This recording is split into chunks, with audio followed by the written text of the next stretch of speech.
case is not new. This case was particularly went into court because there were some issues with this man's claim a few years ago. He's in Israel since 2019 when he fled the West Bank to Israel, but not in a regular position. He just fled there and came to Israel illegally. But the issue here is that for years now, Israel has been permitting for LGBTQ Palestinians to come and get asylum in Israel and to get and help them work permits and to help them be able to live safely in Israel. Israeli organizations, both from the LGBTQ plus community, are assisting for almost more than a decade now LGBTQ people from the West Bank and also from Gaza to come and find shelter in Israel. But this case was particularly went into court because of some issues with this man's demands.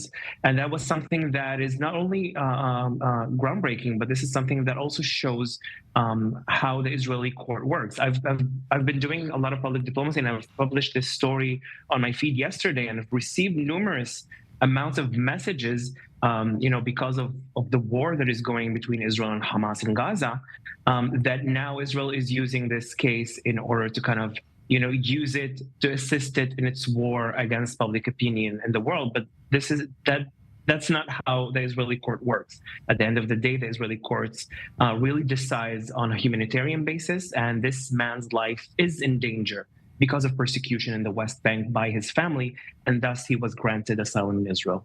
So is this a very specific ruling that only applies to this man, or is this a precedent-setting general ruling that can be applied in a much larger set of circumstances?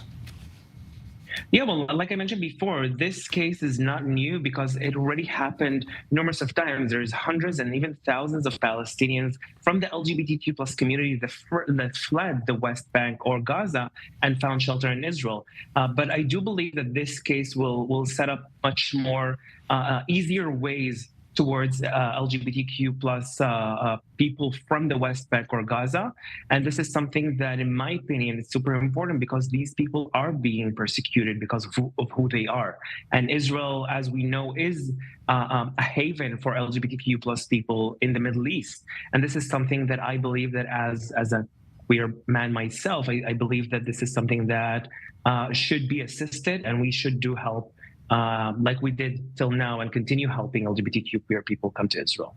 How do these asylum seekers prove their case in the first place? Given there's a war on right now, many Israelis might say, if this sets up a precedent, what's going to stop bad actors from making a false claim to try to infiltrate? I mean, there's a lot of indications where the person who is being persecuted can provide proof for him being persecuted, whether it's messages or whether it's phone calls from his relatives or families. I've heard numerous stories of people that, they've published their profiles online, and then a lot of these comments went on to persecute him or to find him or his location. And this is something that they can use in order to provide proof for such a thing. And this is something that, on the other hand, others are really having trouble to prove that. But on that matter, there's a lot of Israeli queer organizations that do help and assist in any way possible. There's shelters in Israel that do provide shelter for LGBTQ people, or for momentarily shelter till they will be able to kind of provide some sort of proof. And moreover, plenty of these LGBTQ plus people from the West Bank, at the end of the day, request not to stay in Israel because there's some borders that are open between Israel or the West Bank, for example. And they're afraid that also here in Israel, their family could find them, like what happened a few years ago when a man fled to Israel and their family kidnapped him from Israel and took him back to the West Bank and executed him there. So a lot of these personnel, at the end of the day, request not to stay in Israel, but whether to flee to a third country in Europe or in the States, and they will provide assistance in helping them doing that. So not all cases, at the end of the day, stays in Israel.